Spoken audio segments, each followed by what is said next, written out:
عليكم ورحمة الله.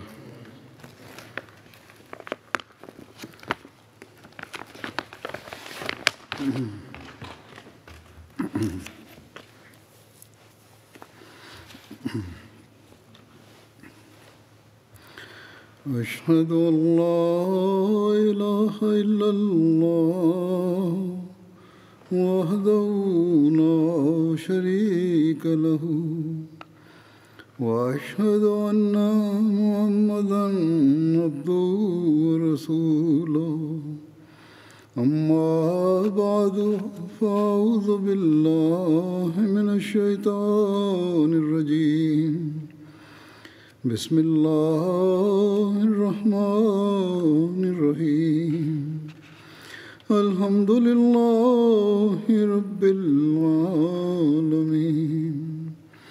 الرحمن الرحيم مالك يوم الدين إياك نعبد وإياك نستعين اهدنا الصراط المستقيم صراط الذين أنعمت عليهم غير المغضوب عليهم ولا الضالين.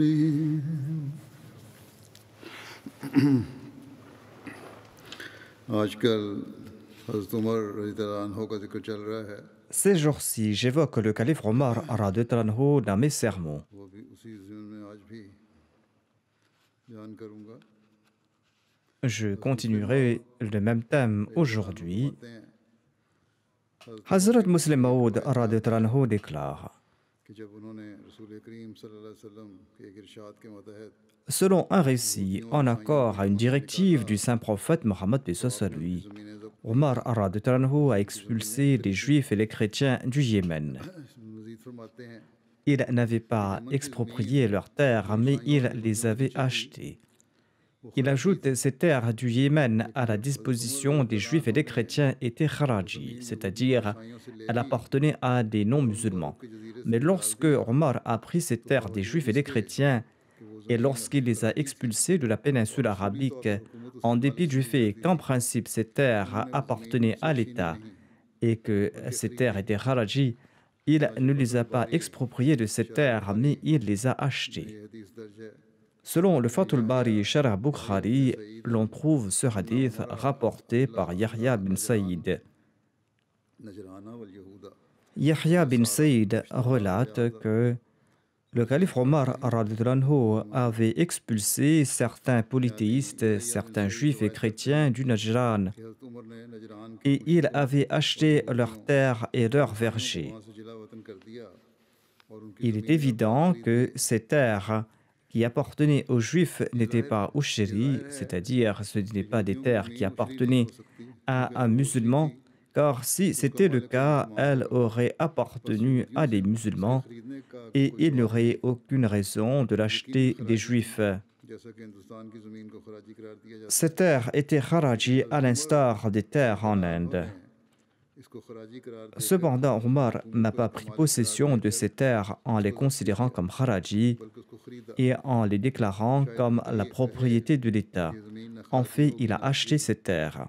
Quelqu'un pourrait dire que ces terres n'étaient pas kharaji ou ushri, mais d'une autre catégorie foncière. वाकफी की अलामत Mais cette opinion n'est pas tenable et c'est un signe de l'ignorance de la charia islamique. में नहीं La loi islamique ne reconnaît que deux types de terres, ushri et kharaji, और उसका मालिक कोई sauf s'il y a une terre abandonnée et qui n'a pas de propriétaire. नसरानी और मुशरिक अहले नजरान की ज़मीन Certainement, ces terres sous le contrôle des polythéistes, des chrétiens et des juifs étaient soit kharaji ou ushri. और मुशरिक अहले नजरान की ज़मीनें या खराजी थी Dans les deux cas, le calife Omar les a acceptés comme propriétaires de leurs terres et il leur a acheté ces terres. दिया और उनसे वो ज़मीनें खरीदी गईं.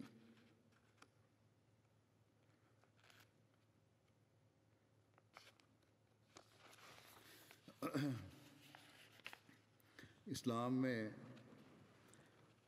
जंगी कैदियों के अलावा L'islam interdit l'asservissement d'individus libres, sauf de parmi les prisonniers de guerre. हैं कि फरमाता है Hazrat Muslim Maud Anhu déclare à ce propos अरज़ दुनिया que Allah déclare dans le Saint-Coran Turiduna arad ad-dunya, क्या c'est-à-dire aux musulmans, दूसरे लोगों की तरह ये चाहते हो souhaitez-vous, à l'instar des autres, asservir des étrangers afin de renforcer votre pouvoir?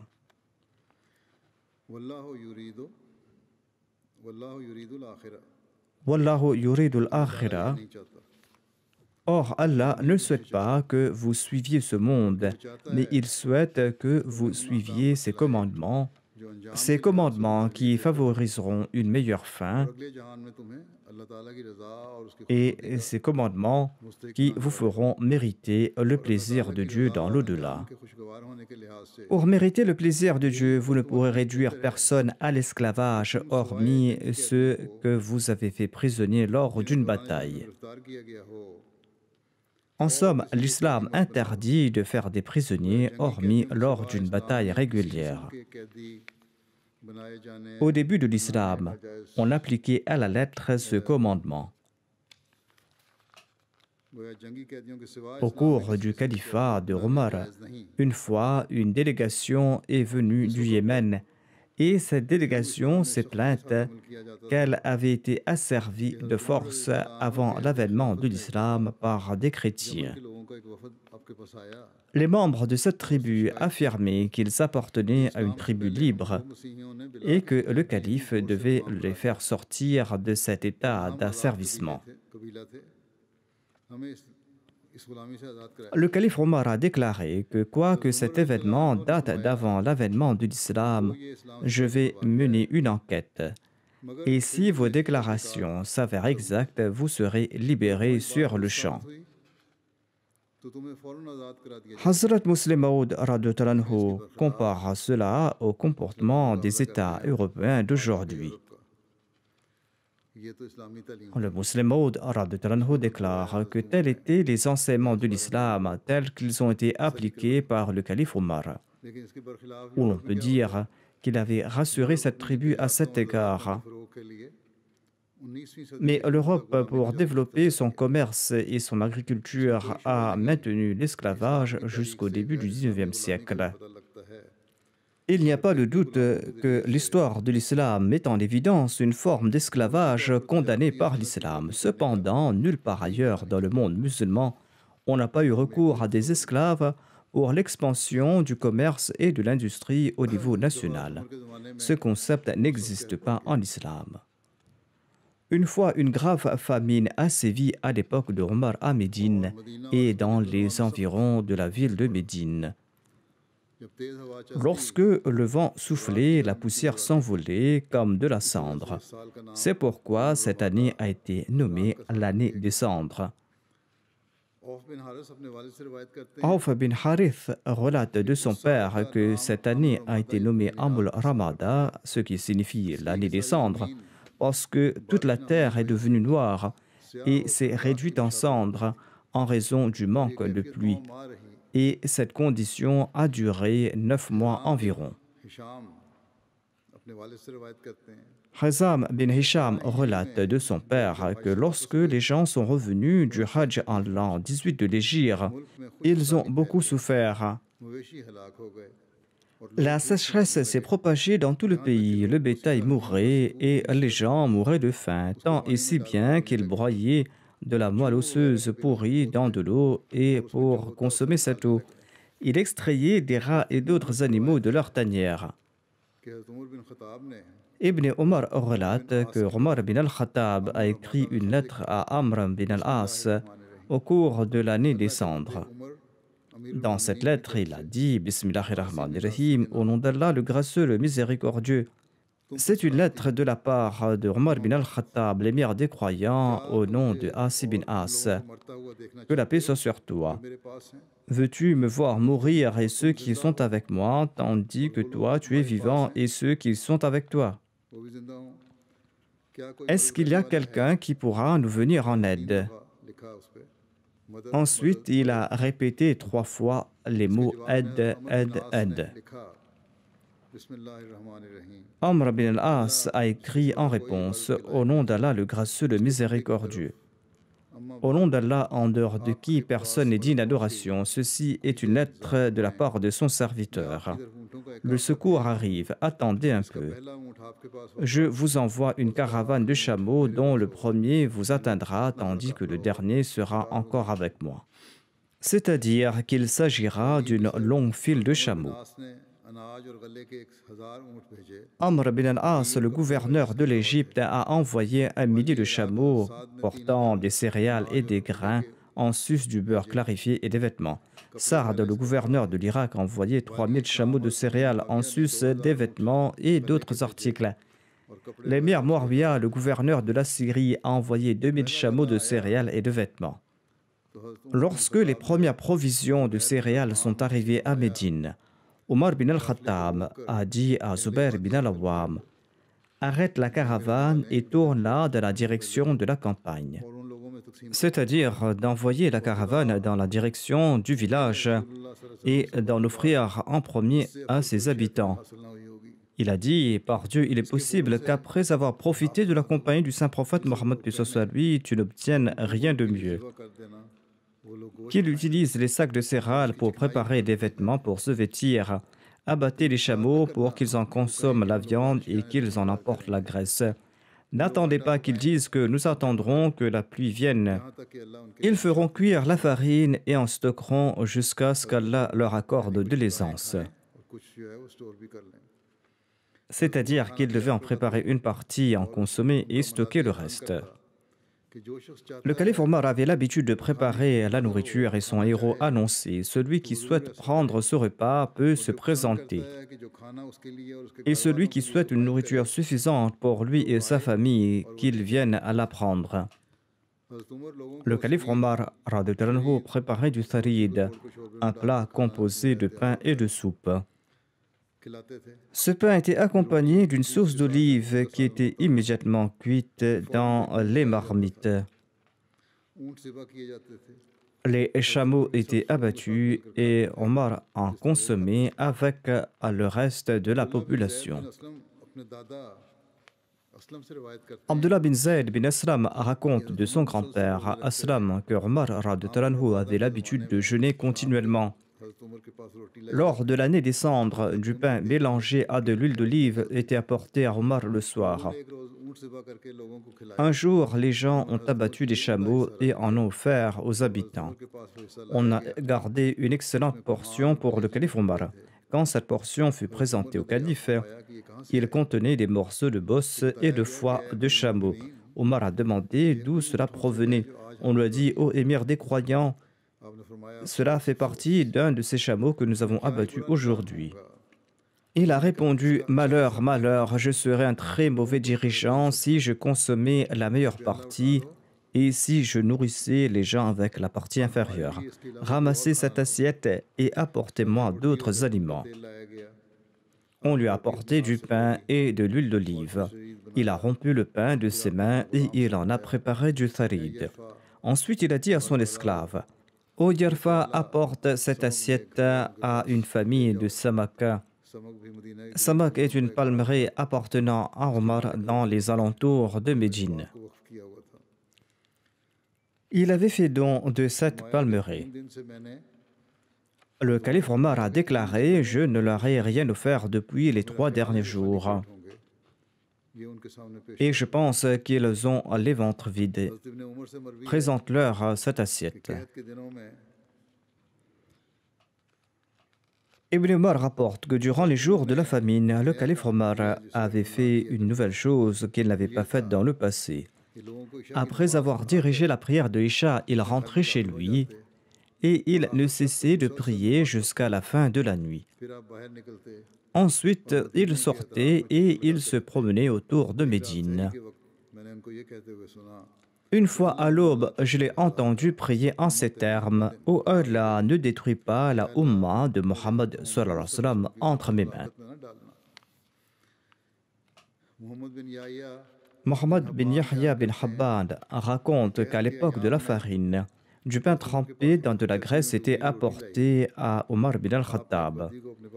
Il a appelé un bédouin et celui-ci s'est assis avec lui et il mangeait avec lui. Ce bédouin prélevait rapidement de la graisse sur les bords du bol, ce à quoi le calife Omar a déclaré: Tu manges comme si tu n'avais jamais vu de la graisse. Le bédouin a répondu: En effet, je n'ai pas mangé du beurre clarifié ou des olives pendant de nombreux jours, et je n'ai vu personne en consommer non plus. En entendant cela, le calife Omar a juré qu'il ne goûterait ni à de la viande ni au beurre clarifié jusqu'à ce que les gens deviennent prospères comme auparavant.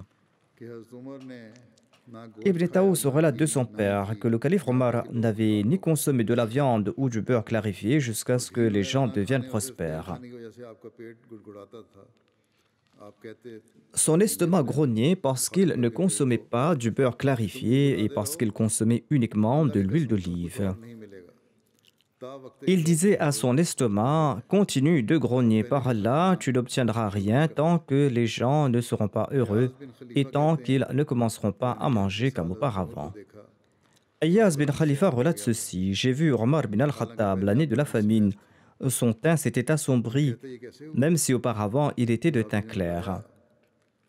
Quand nous demandions aux gens comment cela s'est passé, le narrateur a répondu: Omar était un arabe qui utilisait du beurre clarifié et du lait. Lorsque la famine s'est abattue sur le peuple, eh bien, il s'est interdit ces denrées jusqu'à ce que le peuple ne devienne prospère de nouveau. Omar a mangé de la nourriture avec de l'huile et cette alimentation a changé son teint. Et quand il a cessé de manger, son teint s'est changé davantage. Le grand-père d'Oussama bin Zayd bin Aslam relate ceci: Nous avions l'habitude de dire que si Allah ne mettait pas fin à cette famine, Omar allait mourir en raison de son souci des musulmans. Le père de Zayd bin Aslam relate ceci: Les gens de toute l'Arabie sont venus à Médine pendant la famine. Omar avait ordonné aux gens de prendre soin de ces personnes et de les nourrir. Omar avait assigné à divers compagnons les différents quartiers de Médine. Ils se réunissaient le soir et lui informaient de la situation de chaque instant. Le soir, on lui apportait les nouvelles du matin et ce jusqu'au soir. Les Bédouins étaient venus de différentes parties de Médine. Une nuit, lorsque les gens avaient dîné, Omar a dit: Comptez ceux qui ont dîné avec nous. Ils ont été dénombrés, il y en avait environ 7000 personnes. Ensuite, Omar a déclaré: Comptez aussi ceux qui ne sont pas venus, c'est-à-dire les malades et les enfants. Au décompte, ils étaient 40 000. Quelques jours plus tard, ce nombre a augmenté et le nombre de personnes qui mangeaient avec lui était de 10 000 et le nombre des autres était de 50 000. Ceci a continué jusqu'à ce qu'Allah a fait tomber la pluie.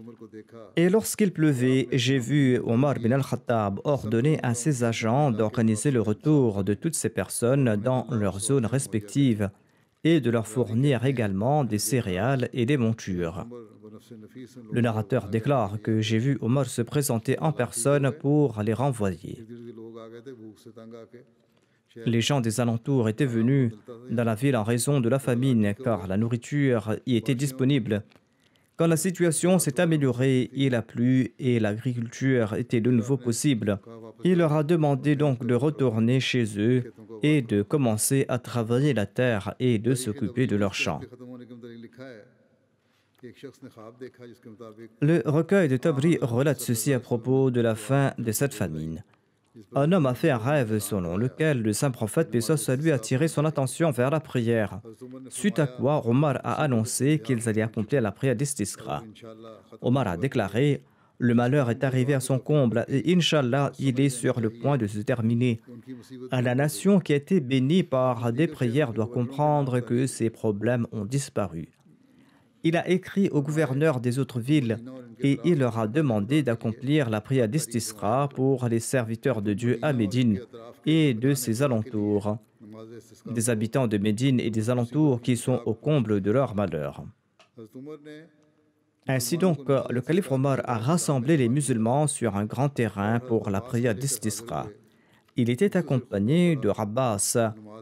Il a prononcé un court sermon et il a offert les prières. Ensuite, il s'est assis et il a commencé à prier en ces termes. Il a déclaré: « Ô Allah, nous t'adorons toi seul. Ô Allah, nous demandons ton aide. Ô Allah, pardonne-nous et pitié de nous et sois satisfait de nous. »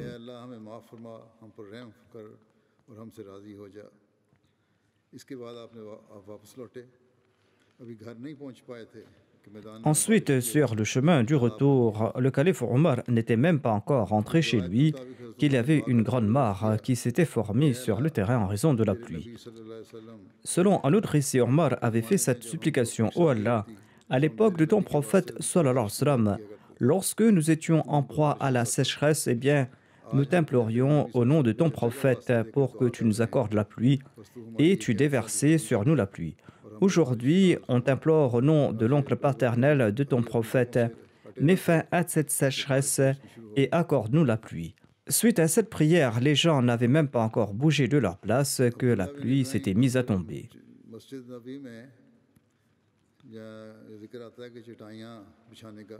Abdullah bin Ibrahim a rapporté un récit au sujet de l'installation des tapis de paille dans la mosquée Nabawi.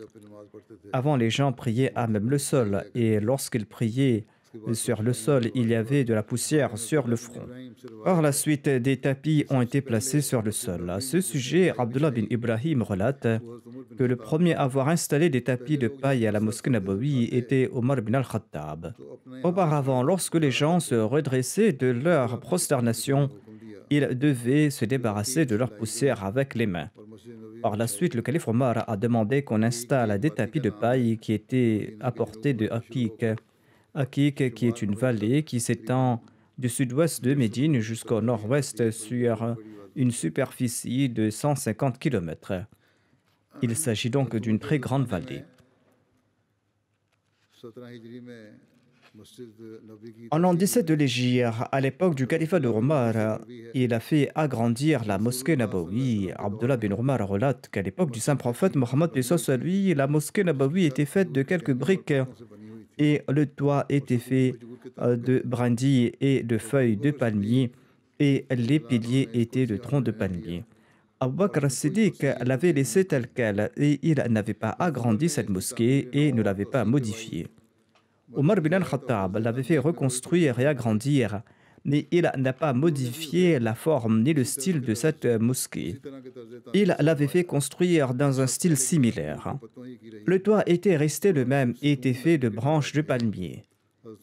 Il a fait mettre des piliers de bois. Il a achevé la construction de la mosquée sous sa supervision en l'an 17 de l'Hégire. Et après cet agrandissement, la superficie de la mosquée est passée de 100 sur 100 coudées, soit environ 50 mètres sur 50 mètres, à 140 sur 120 coudées, soit environ 70 sur 60 mètres. À la lumière de ces récits, il est clair qu'à l'époque d'Abou Bakr, la mosquée est restée telle qu'elle était à l'époque du saint prophète Mohammed, paix soit sur lui, et que le calife Omar l'avait fait reconstruire et l'avait nettement agrandi. Abu Saïd Khudri relate que le calife Omar avait ordonné que l'on reconstruise la mosquée Nabawi et que l'on prenne des dispositions pour protéger les gens de la pluie. Des éléments de décor rouge et blanc devaient être évités car pareilles décorations sont source d'épreuves pour les gens. Le calife Omar était économe et il a fait construire la mosquée selon le même style qu'à l'époque du saint prophète Mohammed, paix soit sur lui. Afin d'agrandir la mosquée, il a dû acheter des maisons mitoyennes qui se situaient au nord, au sud et à l'ouest.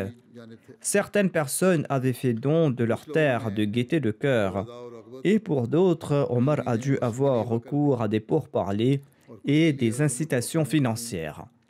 Ainsi, il a dû également acheter quelques terres afin d'agrandir la mosquée. Le calife Omar a entrepris par la suite le recensement de la population et il avait demandé qu'on fasse ce recensement. Et il avait aussi mis en place le système de rationnement pour la nourriture. Hazrat Muslim Maud a commenté à ce sujet.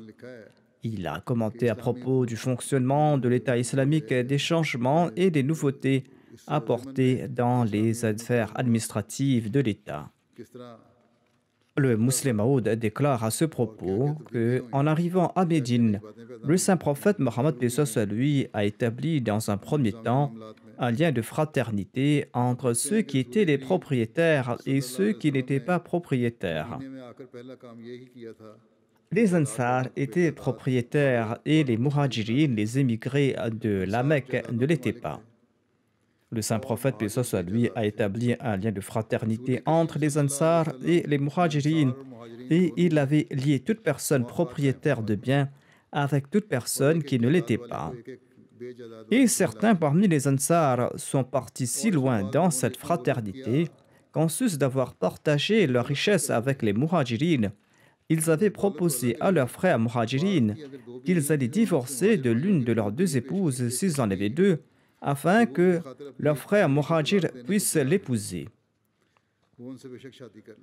C'était là le premier exemple d'égalité que le saint prophète Mohammed lui avait établi en se rendant à Médine, car l'État islamique avait été fondé en réalité à Médine.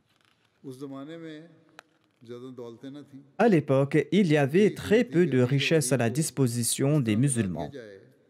Et la seule solution était donc de lier les riches et les pauvres afin que toute personne puisse avoir de quoi à manger. Le saint prophète Mohammed lui avait également employé cette méthode lors d'une bataille, mais ce d'une manière différente. À l'occasion d'une bataille, il a eu connaissance que certaines personnes n'avaient pas de quoi à manger ou que ces personnes avaient très peu à manger alors que d'autres avaient de la nourriture en abondance. Face à cette situation, le saint prophète Mohammed lui a déclaré que les gens apportent leur nourriture afin que tout soit stocké au même endroit. Ainsi donc, la nourriture a été apportée et il avait mis en place un système de rationnement. L'idée est que toute personne ait de quoi à manger. Ainsi donc, tant qu'il était possible, les gens mangeaient séparément, mais lorsque la situation était devenue difficile et qu'il y avait ce risque que certains allaient rester affamés, le saint prophète Mohammed lui avait déclaré « Il ne vous est plus permis de manger séparément, tout le monde recevra la même nourriture et du même endroit. » Cette décision a été prise en fonction des circonstances de l'époque. Ce n'était pas l'application d'une vision socialiste ou communiste. Les compagnons disaient qu'ils avaient strictement suivi ce commandement du saint prophète Mohammed paix soit lui. Il avait fait si strictement que même s'ils n'avaient qu'une date en leur possession, ils considéraient cela malhonnête le fait de consommer cette date. Et il n'était pas serein tant qu'il n'avait pas déposé cette date dans la réserve commune. C'était là le deuxième exemple démontré par le saint prophète Mohammed paix soit lui, tant que les circonstances étaient difficiles. Par la suite, à l'époque du saint prophète Mohammed paix soit lui, les richesses ont commencé à couler à flot et Allah a ouvert les portes des trésors pour l'islam. Mais Allah souhaitait qu'un système soit mis en place après le saint prophète Mohammed paix soit lui, afin que les gens ne disent pas que c'était là une particularité du saint prophète Mohammed paix soit lui et que personne d'autre ne peut le mettre en application.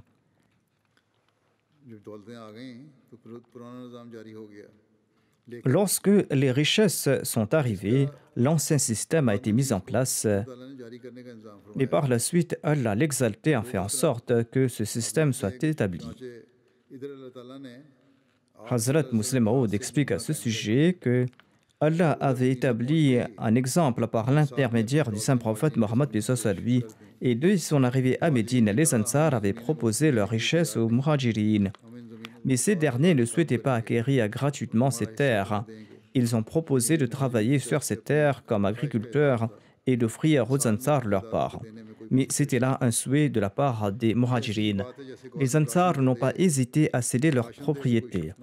C'est comme si l'État offre des rations, mais que certains refusent d'en prendre. On ne pourra pas blâmer l'État pour cela. On dira que l'État a fait de son mieux à offrir ces rations, mais les citoyens peuvent en prendre ou refuser d'en prendre. De même, les Ansar avaient tout offert. C'est une autre affaire que les réfugiés n'ont pas profité de cela. En fait, le saint prophète avait commencé cette tâche durant sa vie. Lorsque le roi du Bahreïn est devenu musulman, il lui a demandé d'offrir 4 dirhams et des vêtements à ceux de ses sujets qui ne possèdent pas des terres dans son pays, afin qu'ils puissent vivre et afin qu'ils ne meurent pas de faim et afin qu'ils ne soient pas nus. Par la suite, les musulmans ont commencé à recevoir des richesses. Étant donné que le nombre de musulmans était moindre et que les richesses reçues étaient plus que le nombre des musulmans, eh bien, il n'était pas nécessaire d'introduire de nouvelles lois, car l'objectif était atteint. Le principe est que la loi doit être promulguée lorsqu'il y a un danger. Lorsqu'il n'y a pas de danger, l'État est autorisé à promulguer la loi ou pas.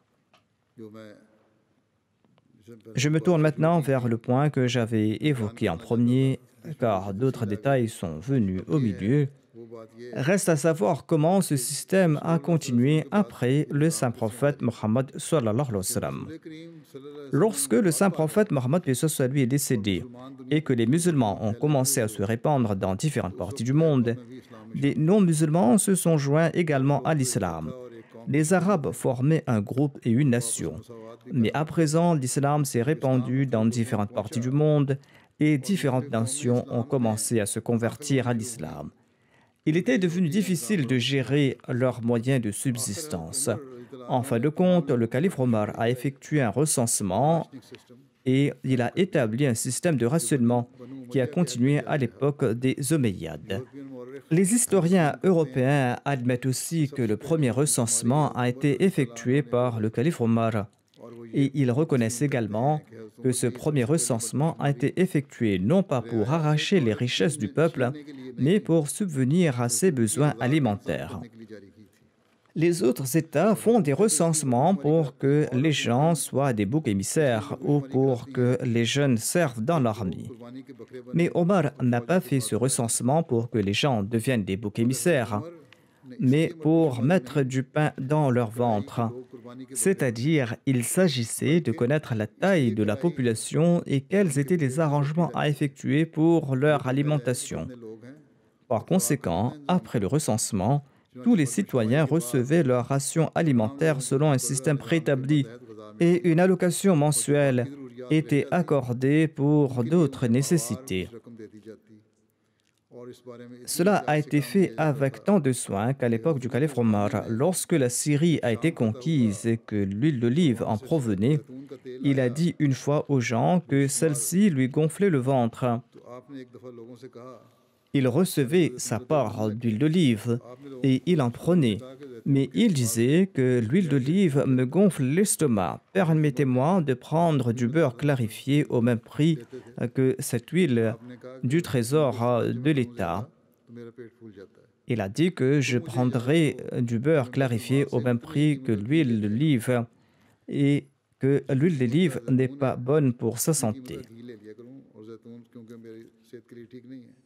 C'était là la première mesure prise par l'État pour répondre aux besoins du peuple. Et il est évident qu'on n'a pas besoin de notre système, car l'État sera responsable des besoins du peuple tout entier. L'alimentation du peuple, leurs vêtements, leur éducation, leur traitement, la construction de leur logement seront tous de la responsabilité de l'État. Si ces conditions sont remplies, aucune assurance ne sera requise. En effet, les gens prennent des assurances pour qu'ils laissent quelque chose à leurs enfants plus tard, ou lorsqu'ils ne pourront plus répondre à leurs besoins, lorsqu'ils seront à un âge avancé. Lorsque l'État assume cette responsabilité, aucune assurance n'est requise. Hazrat Muslim Maud ajoute: mais ceux qui sont venus plus tard ont commencé à dire qu'il appartient au roi d'offrir ou de ne pas offrir quelque chose selon son souhait. Étant donné que l'enseignement islamique n'était pas encore pleinement établi, ces gens ont adopté la méthode des rois et des souverains de ce monde. Hazrat Muslim Maud explique ceci concernant la fourniture de nourriture et de vêtements pour chaque sujet de l'État islamique. Lorsque l'État islamique est devenu propriétaire de ces biens, dit-il, il a fourni nourriture et vêtements à chaque individu. À l'époque de Omar, lorsque le système a été achevé, fournir de la nourriture et des vêtements était la responsabilité de l'État. Et l'État s'est acquitté de son devoir de manière responsable. À cet égard, le calife Omar a publié la méthode du recensement et il a ouvert les registres dans lesquels les noms de toute la population étaient enregistrés. Les auteurs européens reconnaissent également que, comme mentionné précédemment, le premier recensement avait été effectué par le calife Omar radhiyallahu anhu, et c'est lui qui a publié la méthode d'enregistrement. La raison du recensement était que tout le monde devrait recevoir de la nourriture et des vêtements. Il était très important que l'État reconnaisse la taille de la population. On dit aujourd'hui que la Russie soviétique fournissait de la nourriture et des vêtements aux pauvres. Cependant, ce type de système économique a été introduit pour la première fois par l'islam. Dans la pratique, à l'époque de Omar, les noms des habitants de chaque village, de chaque quartier et de chaque ville étaient inscrits dans le registre. Et la femme de chaque individu, le nom de ses enfants et leur nombre étaient aussi enregistrés. De plus, une limite sur la quantité de nourriture a été fixée pour chaque individu, afin que ceux qui mangeaient moins puissent vivre et ceux qui mangeaient plus puissent vivre comme ils le souhaitaient. Selon les recueils d'histoire, il est dit que dans ses décisions initiales, le calife Omar n'avait pas pris en compte les enfants qui étaient allaités. Ces enfants qui étaient encore allaités n'étaient pas pris en charge par l'État. Ces enfants commencent à recevoir de l'aide sous forme de céréales quand leur mère cessait de les allaiter. Comme je l'ai mentionné dans le précédent sermon, une nuit, le calife Omar faisait des tournées pour connaître l'état des gens lorsqu'il a entendu les pleurs d'un enfant d'une tante. Le calife Omar est resté là-bas pendant quelque temps. La mère de l'enfant giflait l'enfant pour que l'enfant s'endorme. Et quand il faisait tard, Omar est entré dans cette tente et il a dit à la femme: « Pourquoi n'allaitez-vous pas ce bébé? Il pleure depuis longtemps. » La femme n'a pas reconnu qu'il s'agissait du calife Omar. Elle pensait qu'il s'agissait d'une personne ordinaire et elle a répondu: « Ne savez-vous pas qu'Omar a décidé de ne pas nourrir les bébés qui sont allaités? Nous sommes pauvres, nous vivons dans la pauvreté. J'ai sevré l'enfant afin de recevoir ces céréales du trésor. Or, s'il pleure, qu'il le fasse pour l'âme de Omar qui a mis en place ces lois. » Omar est retourné et en chemin, il se disait avec une grande tristesse: « Omar, Omar, en faisant sevrer je ne sais combien d'enfants arabes, en raison de cette loi, tu as affaibli la génération suivante. Et tu es maintenant responsable de leurs péchés. » En disant cela, il a ouvert la porte du magasin et il a pris un sac de farine sur le dos. Quelqu'un lui a dit: « Donnez-moi ce sac. » Omar lui a répondu: « Non, c'est de ma faute et maintenant il faut que j'en subisse les conséquences. » Il a donc livré le sac de farine à cette femme et il a ordonné le lendemain qu'on réserve des céréales dès le jour de la naissance d'un enfant, car sa mère qui l'allait a besoin de plus de nourriture. Ensuite, Hazrat Muslim Maud explique: c'est l'islam qui a établi les droits des citoyens. Selon l'islam, l'État est responsable de la nourriture, du logement, de l'habillement de chaque individu. Et l'islam est le premier à émettre ce principe. À présent, d'autres États sont en train de copier ce principe, mais pas complètement. L'assurance est fournie, certes, il y a des pensions familiales qui sont versées, mais le fait que l'État est responsable de la nourriture et des vêtements pour les jeunes et les personnes âgées est un principe introduit par aucune autre religion hormis l'islam. Les recensements des États de ce monde ont pour but de collecter des impôts ou pour savoir combien de jeunes peuvent être recrutés dans l'armée en cas de besoin. Mais l'État islamique a été le premier à effectuer un recensement à l'époque de Omar pour fournir nourriture et vêtements à toute la population et non pas pour imposer des impôts ou pour savoir combien de jeunes pouvaient être recrutés dans l'armée en cas de besoin. Ce recensement a été fait afin de nourrir et de vêtir tout individu. Un recensement avait été fait à l'époque du saint prophète Mohammed, paix soit lui, mais à l'époque, l'État islamique n'était pas encore établi. Le but de ce recensement était tout simplement de connaître le nombre de musulmans. Le premier recensement au cours de la domination islamique a eu lieu à l'époque du calife Omar et ce recensement a été fait afin de fournir nourriture et vêtements à chaque individu. Quelle merveilleuse façon d'établir la paix dans le monde. La dignité de chaque être humain ne peut tolérer la réponse suivante, à savoir faites une application et elle sera étudiée. C'est-à-dire qu'on ne peut pas demander aux individus de faire des requêtes au préalable et que leurs requêtes seront étudiées par l'État. Par conséquent, l'islam a proposé ce principe que la nourriture et les vêtements sont de la responsabilité de l'État. Nourriture et vêtements sera fournie par l'État à tout individu, riche ou pauvre, même s'il est millionnaire et même s'il l'offre à un autre individu. Il en est ainsi, afin que personne ne se sente traité comme un être inférieur. Si les riches en reçoivent, eh bien, s'ils sont pieux, eh bien, ils en offriront aux nécessiteux au lieu d'en profiter. À l'époque du calife Omar, les pays ont été divisés en plusieurs provinces. En l'an 20 de l'Hégire, le calife Omar a divisé les pays occupés en 8 provinces afin de faciliter les questions administratives. Voici la liste de ces provinces.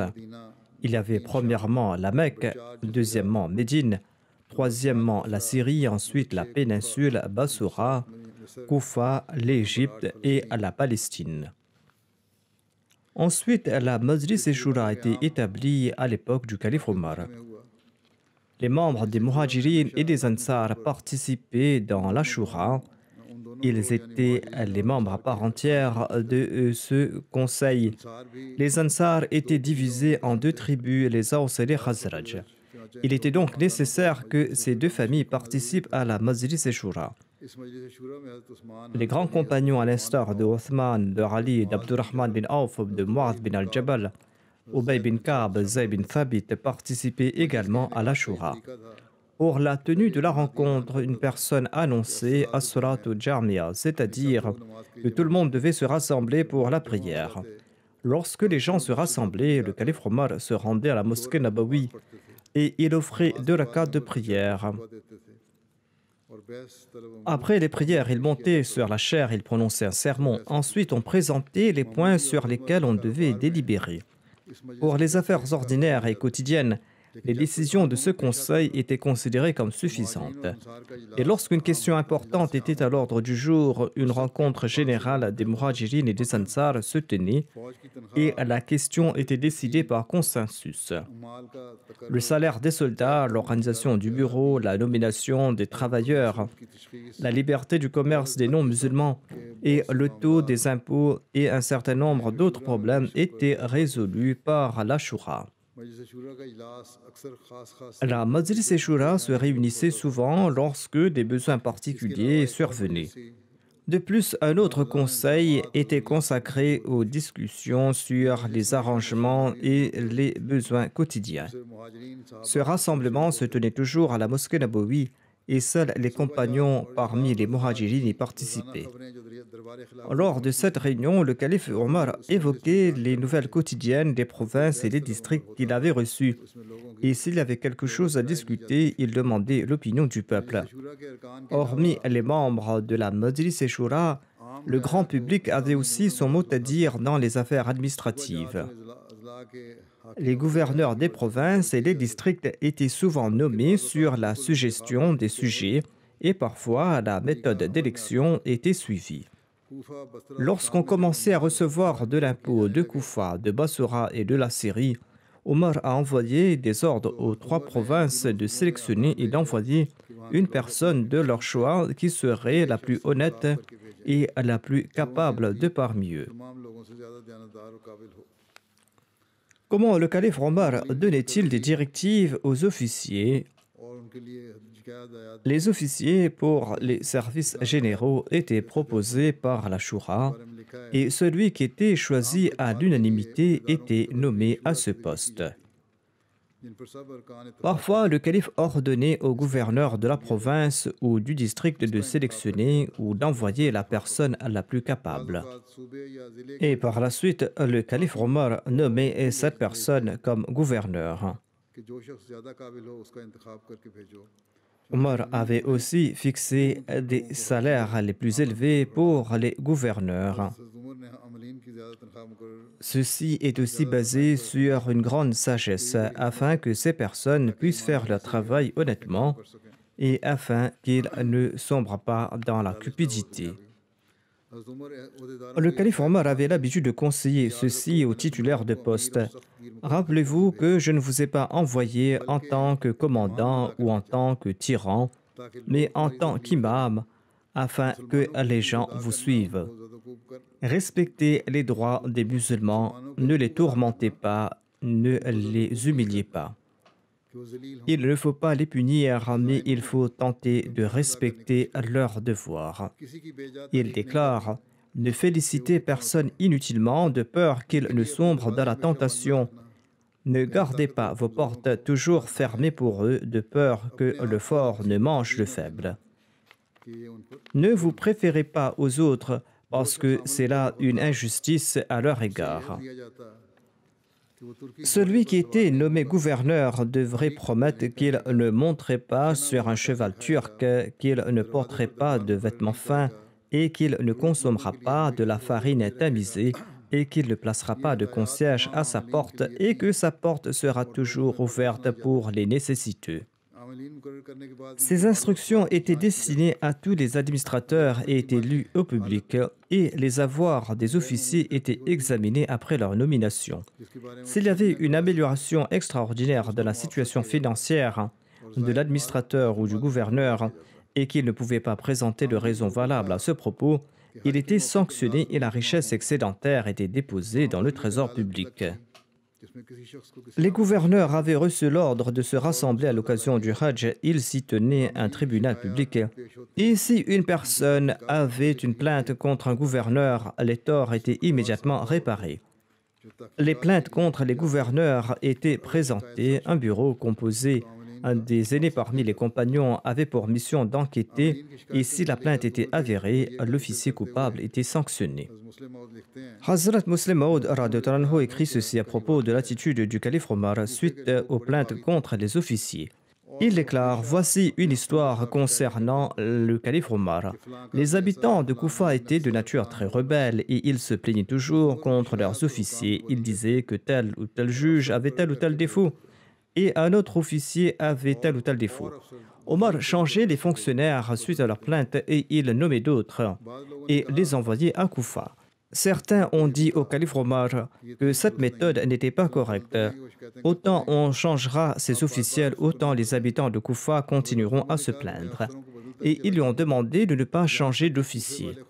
Mais Omar a dit que je continuerai de changer d'officier jusqu'à ce que les gens de Koufa se fatiguent.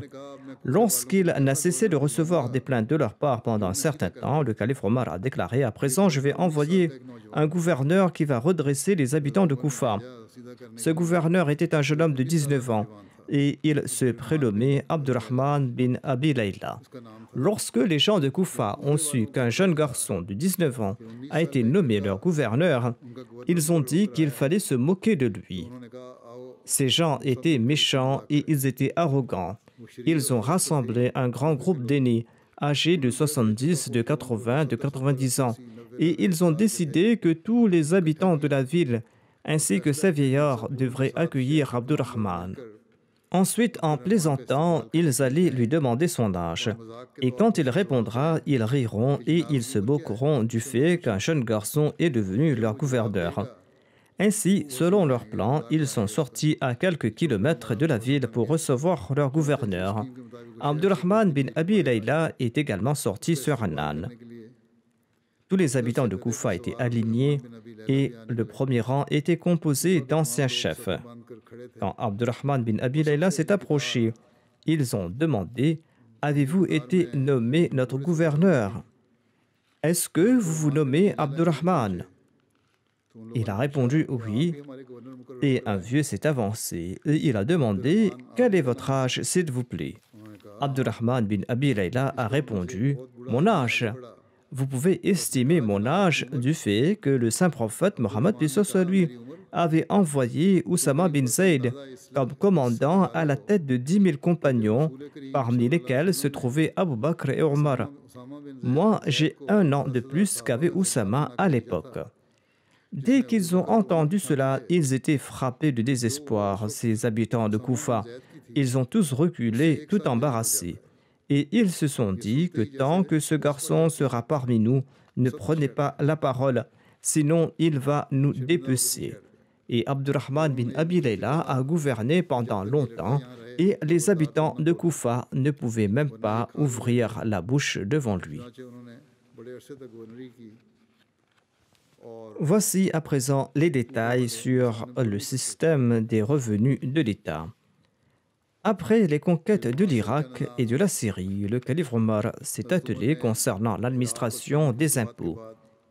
Il a retourné aux populations locales les terres que les rois leur avaient expropriées pour en offrir à leurs courtisans et aux nantis.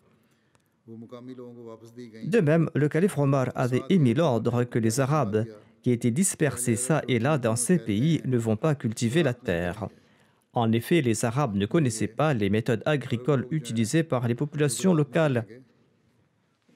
Une méthode de culture existait dans chaque région et le calife Omar avait ordonné que ceux qui étaient venus de l'extérieur ne cultiveront pas la terre.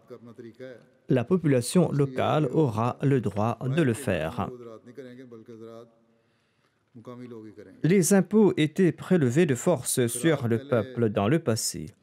Et après avoir formulé les règles du tribut, Omar a également assoupli la méthode de collecte des impôts et il a apporté de nouvelles modifications. Il était très vigilant concernant les droits des zimmis et il demandait si personne n'a été maltraité lorsqu'il recevait ses impôts. Et il demandait l'opinion des zimmis, qu'ils soient parsis ou qu'ils soient des chrétiens, et il considérait leur avis. Et afin de favoriser le développement de l'agriculture, Omar a dit que quiconque occupera des terres inhabitées en sera les propriétaires. Et il avait fixé un délai de 3 ans à cet égard. Il a aussi mis en place un système de canaux et il a mis en place le département de l'irrigation qui a travaillé sur la construction des réservoirs. Toutes ces mesures ont été prises pour améliorer l'agriculture. C'était là quelques œuvres accomplies par le calife Omar. Je présenterai, Inch'Allah, d'autres récits à son propos à l'avenir. Je voudrais à présent annoncer la création de l'encyclopédie Ahmadiyya qui sera lancée aujourd'hui et qui a été créée par le département central des archives et de recherche. Ce département avait commencé à travailler dessus depuis quelque temps et par la grâce d'Allah, ce site web est maintenant disponible en ligne pour les membres de la Jamaat. Ce site web est accessible sur l'adresse suivante www.ahmadiyyapedia.org. Il s'y trouve une page d'accueil présentant un moteur de recherche pour accéder au contenu.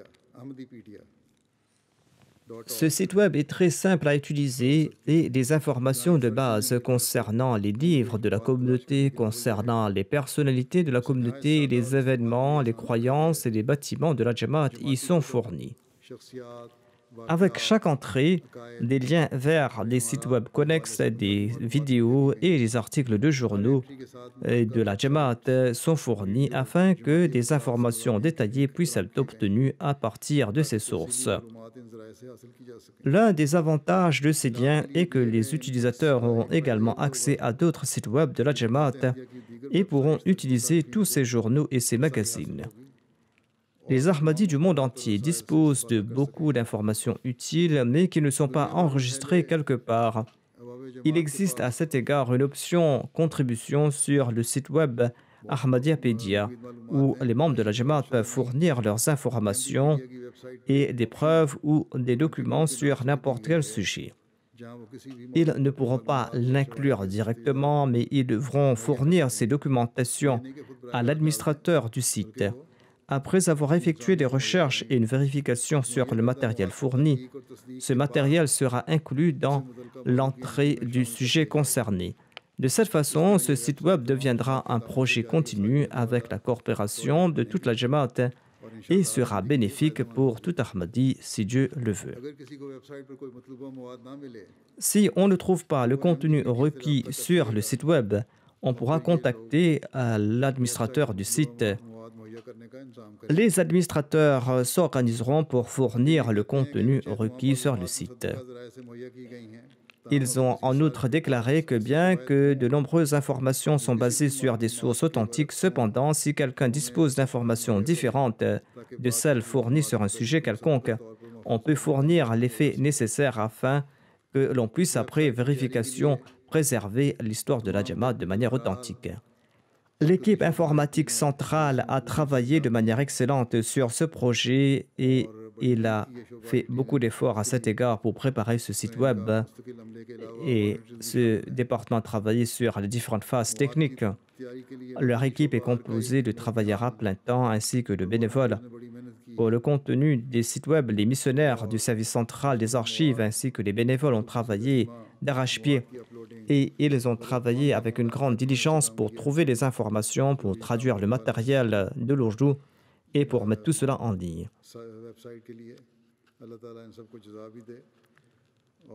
Qu'Allah les récompense tous et après la prière de Juma, je vais lancer ce site web, Inch'Allah.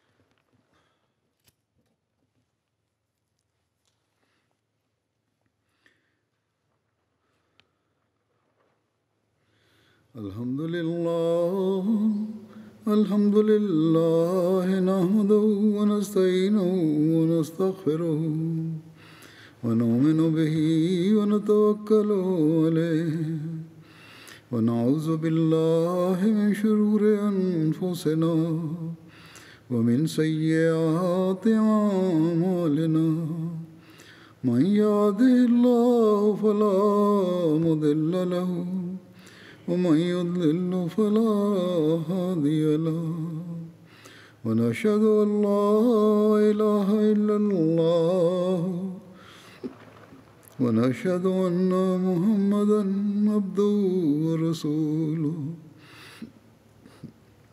عباد الله رحمكم الله إن الله يأمر بالعدل والإحسان وإيتاء ذي القربى وينهى عن الفحشاء والمنكر والبغي يعظكم لعلكم تذكرون اذكروا الله يذكركم وادعوه يستجب لكم ولذكر الله أكبر